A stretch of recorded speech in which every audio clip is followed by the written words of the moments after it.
Our journey begins with Jacob, a man whose life was a testament to both human striving and divine intervention. For 2 decades, he had served Laban, his uncle and father-in-law, under conditions that were often less than ideal. Yet, a pivotal moment arrived, signaling a necessary change in his path.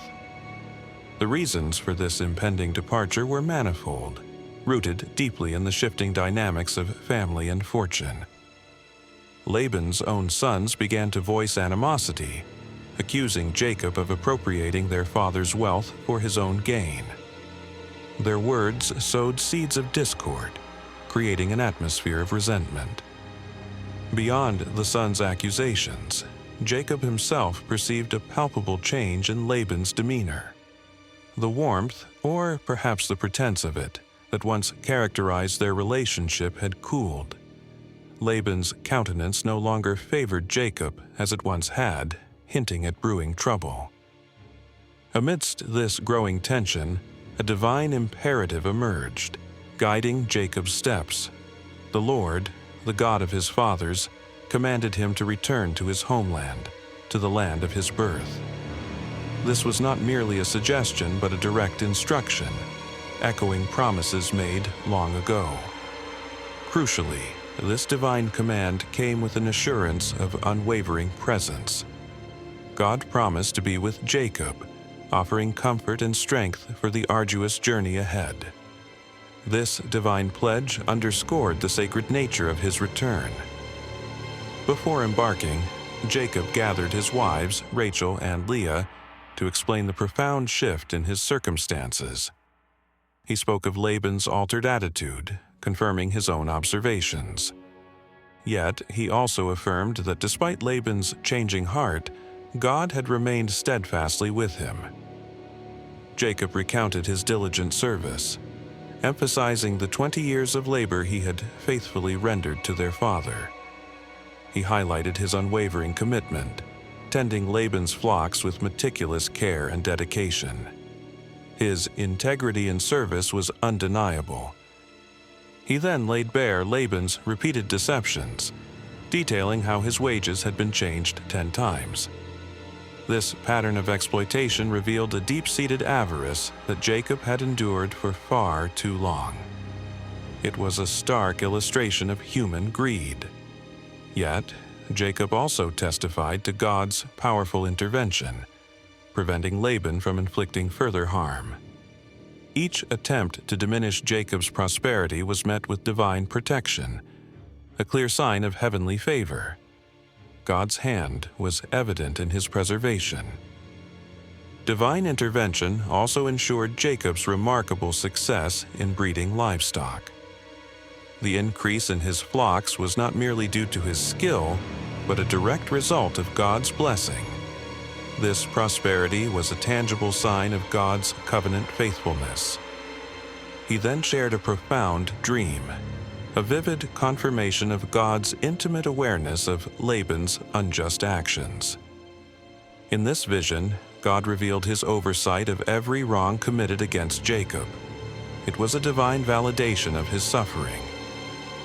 The dream further clarified God's active role in transferring Laban's livestock to Jacob.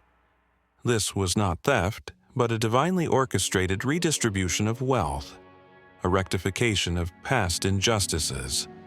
God was indeed the ultimate arbiter.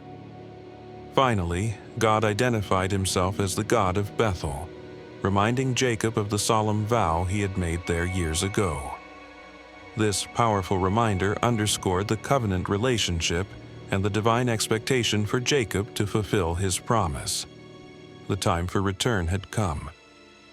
Rachel and Leah, having heard their husband's account, offered their unequivocal support for his plan.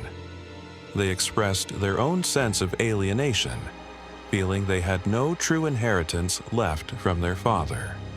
Their familial ties had been severed by Laban's actions.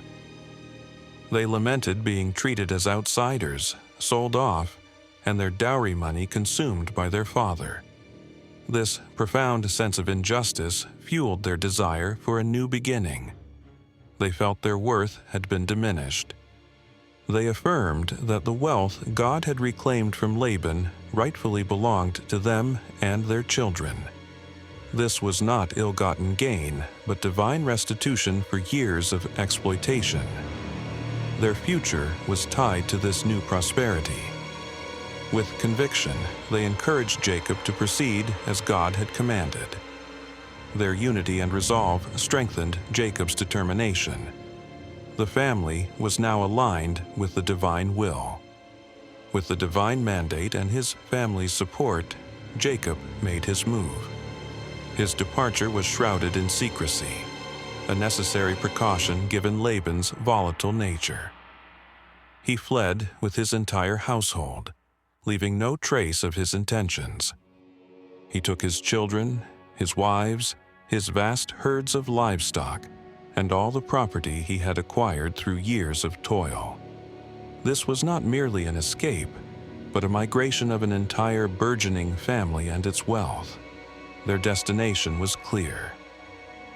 His ultimate goal was to reach his father Isaac in the land of Canaan, the Promised Land. This journey was a return to his roots, a fulfillment of God's ancient covenant with his ancestors. It was a pilgrimage home. During the clandestine preparations, Rachel, Jacob's beloved wife, committed an act of profound significance. While Laban was away shearing his sheep, she appropriated his household idols, the teraphim. This act would later have unforeseen consequences. It was not long before Laban discovered Jacob's flight. After 3 days, word reached him that his son-in-law had vanished with his entire family and possessions. The news ignited his fury and sense of betrayal. Laban immediately mobilized, pursuing Jacob with his kinsmen for 7 days. His determination was fierce, driven by a potent mix of anger and a desire to reclaim what he perceived as his own. The chase was relentless. Finally, Laban caught up with Jacob in the rugged hill country of Gilead. The confrontation was now inevitable, a dramatic meeting after days of pursuit. The stage was set for a tense encounter. However, before the confrontation, a divine intervention occurred. God appeared to Laban in a dream, a powerful and direct communication. This dream served as a crucial warning. God explicitly warned Laban not to speak harshly or do any harm to Jacob. This divine injunction placed a boundary on Laban's anger, protecting Jacob from potential violence. The Lord was indeed watching over his servant. The morning after the dream, Laban confronted Jacob, his words laced with accusation and indignation. He challenged Jacob for deceiving him and carrying off his daughters as if they were captives of war. His tone was one of deep offense. Laban further accused Jacob of denying him a proper farewell, a parting kiss with his daughters and grandchildren. This emotional appeal sought to highlight Jacob's perceived cruelty and disrespect. He felt robbed of a tender moment. Then, Laban's accusations took a more serious turn. He questioned Jacob directly, demanding to know why he had stolen his gods. This was a grave charge, touching upon matters of spiritual and familial identity. Jacob, unaware of Rachel's actions, responded with a mixture of fear and righteous indignation. He explained his secret departure by confessing his fear that Laban would forcibly take his daughters from him. This fear was rooted in Laban's past manipulative behavior. In a moment of profound irony, Jacob declared that whoever possessed Laban's gods should die. He spoke with conviction, utterly ignorant that the very objects of contention were hidden by his own wife. This statement would later weigh heavily. Jacob's frustration boiled over into rage, and he demanded proof of any theft. He challenged Laban to search his belongings, confident in his own innocence regarding the idols. His integrity was on the line. He then recounted his 20 years of diligent and often uncompensated service, detailing the hardships he endured.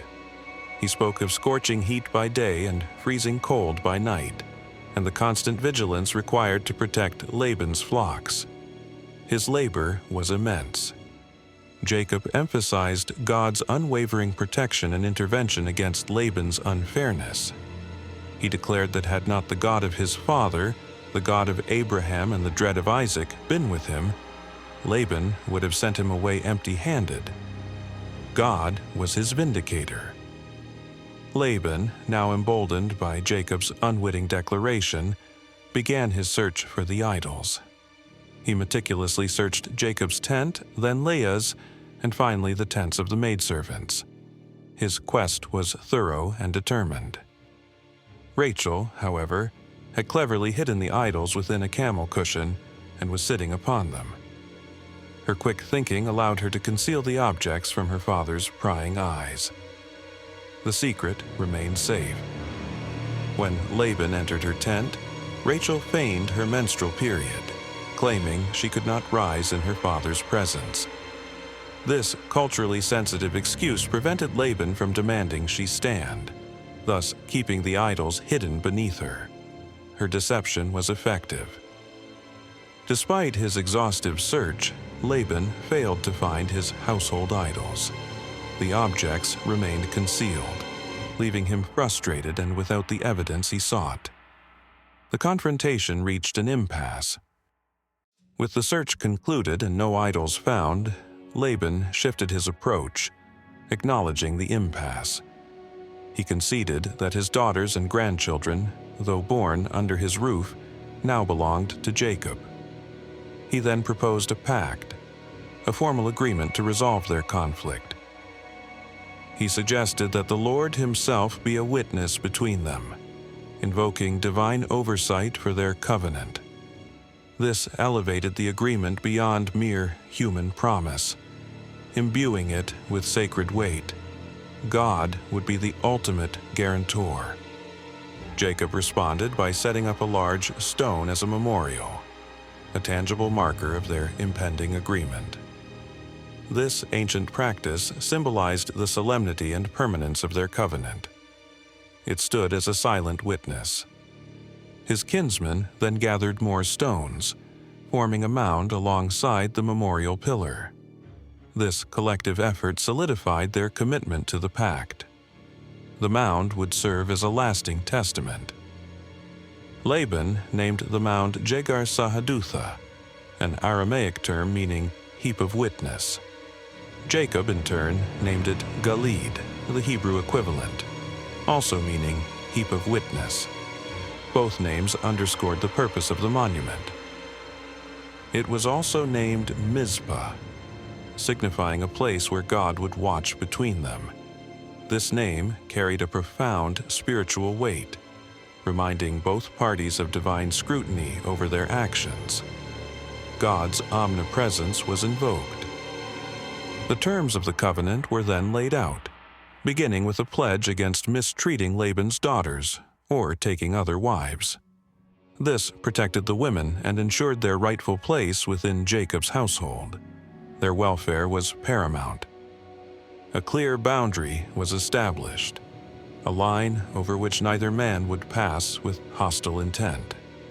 This physical demarcation symbolized a cessation of conflict and a commitment to peaceful coexistence.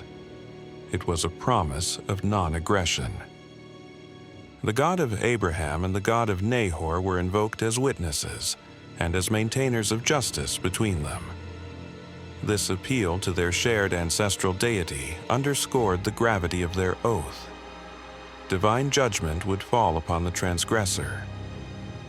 To conclude the reconciliation, Jacob offered a sacrifice upon the mound, a sacred act of worship and covenant affirmation. This offering consecrated their agreement before God. It was a moment of profound spiritual significance. Following the sacrifice, they shared a communal meal with their kinsmen, a traditional sign of peace and renewed fellowship. Breaking bread together sealed their pact in a tangible way. The shared meal symbolized unity. They spent the night together, further solidifying their agreement and allowing for a peaceful transition. This shared time marked the end of their conflict and Jacob's long, complex tenure with Laban. A new chapter was about to begin.